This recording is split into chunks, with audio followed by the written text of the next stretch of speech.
नमस्कार। फैमिली की अगली कड़ी में फैमिली है एकेंथेसी। एकेंथेसी फैमिली की सिस्टमेटिक पोजीशन बेंथम हुकर के क्लासिफिकेशन के अनुसार इसको बाइकार्पलेटी सीरीज और पर्सोनेल्स ऑर्डर के अंतर्गत रखा गया है, गैमा पेटली सब क्लास। और एंगलर पेंटल के क्लासिफिकेशन के अनुसार सिम्पेटली और ट्यूबी फ्लोरी ऑर्डर में रखा गया है। हचिंसन की क्लासिफिकेशन के अनुसार हर्बेसी और पर्सोनेल्स ऑर्डर के अंतर्गत इसको रखा गया है। यदि डिस्ट्रीब्यूशन देखें तो इस फैमिली के लगभग 256 जेनेरा हैं और इन 256 जेनेरा की 2765 जातियां प्राप्त हैं, जो मुख्य रूप से विश्व के ट्रॉपिकल क्षेत्रों में वितरित है। इंडोमलाया, अफ्रीका, ब्राज़ील, सेंट्रल अमेरिका इस कुल के 4 मुख्य वितरण केंद्र हैं।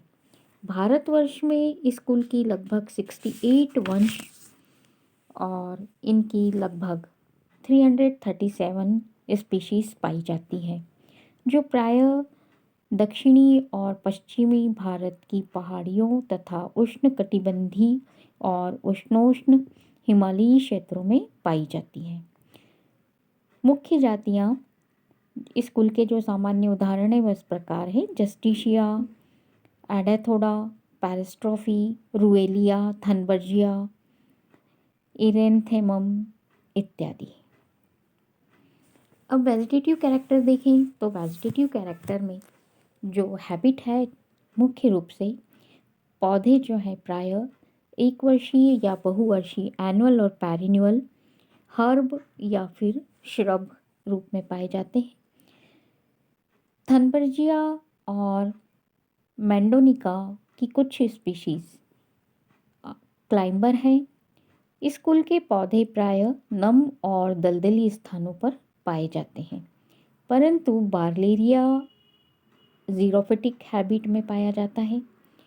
आरोही जाति के स्टीम में एनोमेलस सेकेंडरी ग्रोथ पाई जाती है। स्टेम और लीफ की एपिडर्मिस में सिस्टोलिथ की उपस्थिति इस कुल का कैरेक्टर है, इस कुल के पौधों का एक मेन कैरेक्टर है। और लीफ की बारी आती है तो इसके अंदर जो लीफ है वो मुख्य रूप से अपोजिट डिकसेट लीफ पाई जाती है और ये स्टिप्यूल इनमें अनुपस्थित होता है। एक्स स्टिपुलेट होती हैं, लेकिन एडाथोडा पैरिस्ट्रोफी में एक्स स्टिपुलेट लीफ होती है, लेकिन जस्टिशिया में स्टिपुलेट लीफ होती है। और मार्जिन जो है वो एंटायर मार्जिन होती है। मरुद्भिद जातियों के अंदर इनके लीफ ब्लेड छोटे होते हैं और कभी कभी ये स्पाइन में रूपांतरित हो जाते हैं, जिससे बार्लेरिया में स्पाइंस में रूपांतरित हो जाते हैं। इन्फ्लोरोसेंस और फ्लावर, तो इन्फ्लोरोसेंस जो है वो मुख्य रूप से डाइकेशियल साइम होता है, जो अल्टीमेट ब्रांचेस में मोनोकेशियल साइम में परिवर्तित हो जाता है। साइमोस जो इन्फ्लोरोसेंस है प्रायः कक्षीय गुच्छों में, जैसे हाइग्रोफिला, और सघन असीमाक्ष मतलब डेंस स्पाइक के रूप में एटेथोडा डेडिलिकैंथस में होता है। थनबर्जिया में फ्लावर्स सोलिएटरी एक्सिलरी होते हैं। इसके बाद फ्लावर्स जो है वो फ्लावर की रचना यहाँ पर फ्लावर जो समान और लगभग निश्चित सी होती है। पुष्प जो है वो जनरली ब्रैक्टिएट, ब्रैक्टियोलेट और हर्माफ्रोडाइट, जाइगोमॉर्फिक, कंप्लीट, हाइपोगाइनस होते हैं और ज़्यादातर पेंटामेरस या फिर टेट्रामेरस भी होते हैं। इनमें स्टेमेंस की संख्या 2 से लेकर 4 तक होती है। इनके अंदर थनबर्जिया पुष्प जो हैं बड़े और रंगीन होते हैं और ज़ाइगोमॉर्फिक फ्लावर होता है, बाइलेबिएट फ्लावर होता है। और कुछ जातियों में जो सपुष्प पत्र होते हैं वो एक इन्वोल्यूकर बनाते हैं और पुष्प को घेरे रहते हैं, जैसे थनबर्जिया। कैलिक्स 5 होते हैं और गैमासिपेलस होते हैं। इनके अंदर एस्टिवेशन जो होता है जनरली वल्वेट एस्टिवेशन होता है या फिर इम्ब्रिकेट एस्टिवेशन होता है। पेरिस्ट्रोपी में जो कैलिक सेपल्स हैं वो सारे पृथक होते हैं, मतलब पॉलीसिपेलस होते हैं। और थनबर्जिया में कैलिक्स रिड्यूस्ड होते हैं। कोरोला, इस यहाँ पर पेटल्स 5 होते हैं और गैमोपिटेलस होते हैं। सभी दलपत्र मिलके एक कोरोला ट्यूब बनाती हैं। थनबर्जिया, रूवेलिया, इनके अंदर 5 दलपत्र समान होते हैं। जैसे कई जातियों के, इसकी अधिकांश जातियों के अंदर जो फ्लावर हैं वो बाइलेबिएट फ्लावर होते हैं। कोरोला जो है उसमें 2 लिप पाए जाते हैं, अपर लिप और लोअर लिप। अपर लिप जो ऊर्ध्व और 2 भागों में बटा हुआ होता है और लोअर लिप जो होता है वो हॉरिजेंटल होता है और 3 लोब्ड होता है।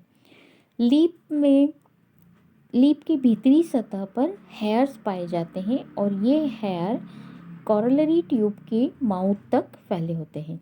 कभी कभी अपर लिप पूरी तरह से अनुपस्थित होता है, जैसे एकेंथस के अंदर पूरी तरह से अनुपस्थित होगा अपर लिप। स्टमेन की सुरक्षा कैलिक्स के द्वारा, इसमें जिसके अंदर एकेंथस, जिसके अंदर अपर लिप अनुपस्थित होता है, तो स्टमेन्स की सुरक्षा कैलिक्स के द्वारा होती है। कभी कभी कोरोला जो है वो 5 समान लोब्स में बटा हुआ होता है, जैसे थनबर्जिया, रूवेलिया आदि में। और इनके अंदर जो अ, विन्यास होता है, एस्टिवेशन होता है, वो इम्ब्रिकेट होता है या फिर इम्ब्रिकेट एस्टिवेशन होगा या फिर कॉन्टोर्टेड एस्टिवेशन पाया जाता है। एंड्रोशियम जो है वो टेट्राडिनेमस होते हैं।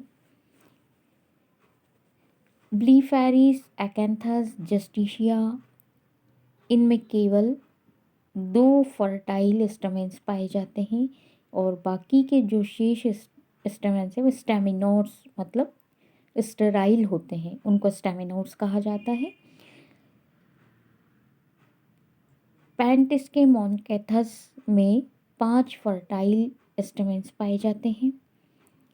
स्टमेन्स जो है वो इपिपेटालस होते हैं और दलपुंज नलिका के भीतर धंसे रहते हैं। एंथर डाइथिकस होते हैं, कुछ में मोनोथिकस भी होते हैं। डाइथिकस एंथर युक्त जातियों में जो एंथर स्टमेन्स हैं उनके दोनों एंथर समान ऊंचाई पर, जैसे कि स्ट्रोबाइलेंथस में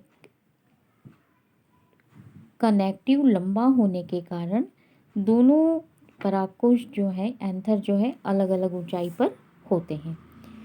निचला एंथर प्रायः स्पर्ड होता है, जैसे जस्टिशिया में होता है, और इनका जो स्फुटन होता है, डिहिसेंस होता है, वो लॉन्गिट्यूडिनल स्लिट के द्वारा होता है।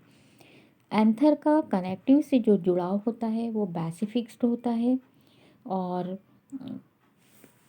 एंथर लूप्स जो है वो फिलामेंट की हाइट के कारण अनइक्वल हाइट पे सिचुएटेड होते हैं। इसके बाद गाइनोशियम में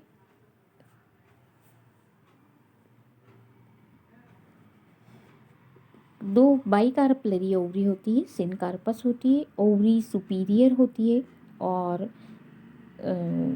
बाइलोक्युलर होती है। प्लेसेंटेशन जो है वो एक्साइल प्लासेंटेशन होता है। एक्साइल प्लासेंटेशन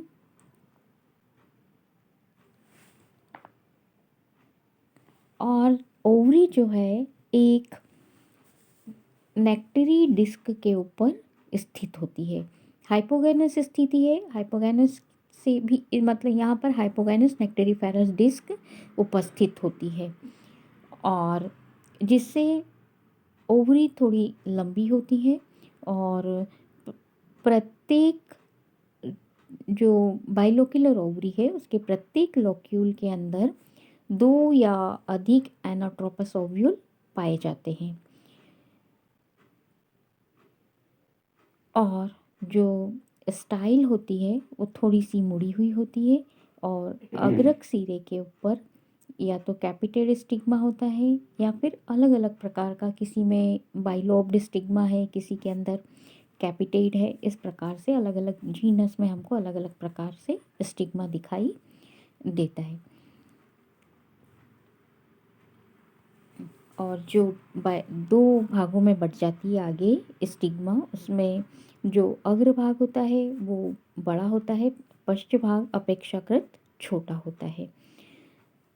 तो इस प्रकार से ये ओवरी की स्थिति होती है और ओव्यूल में फ्यूनिकल से एक विशिष्ट प्रकार की कांटेनुमा या कह लें हम कि एक हुक के समान संरचना पाई जाती है जिसको प्रोजेक्शन कहते हैं। प्रोजेक्शन बनाती हुई हुक के समान एक प्रोजेक्शन बनाती है और जिसको हम जैक्यूलेटर कहते हैं और ये एक स्प्रिंग की भांति काम करता है और स्प्रिंग की भांति काम करता है जिससे कि बीजों, इसमें जो बीजों का डिस्पर्सल होता है उसमें ये महत्वपूर्ण भूमिका अदा करता है।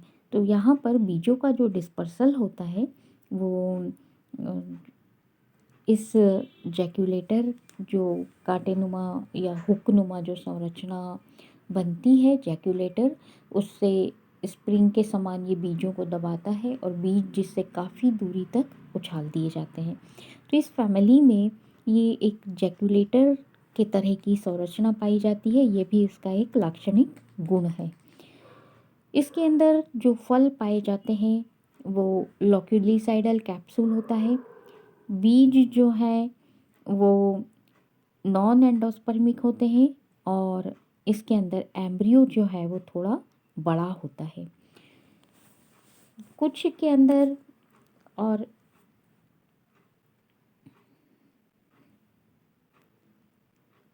जो बीजों को जो डिस्पर्सल करने मतलब नॉन एंडोस्पर्मिक बीज जो होते हैं लेकिन नेल्सोनिया में एंडोस्पर्मिक बीज पाए जाते हैं और ये जो फ्यूनिकल से एक हुक के समान प्रोजेक्शन निकलता है जिसको जैक्यूलेटर कहते हैं, ये जैक्यूलेटर एक स्प्रिंग की तरह कार्य करता है।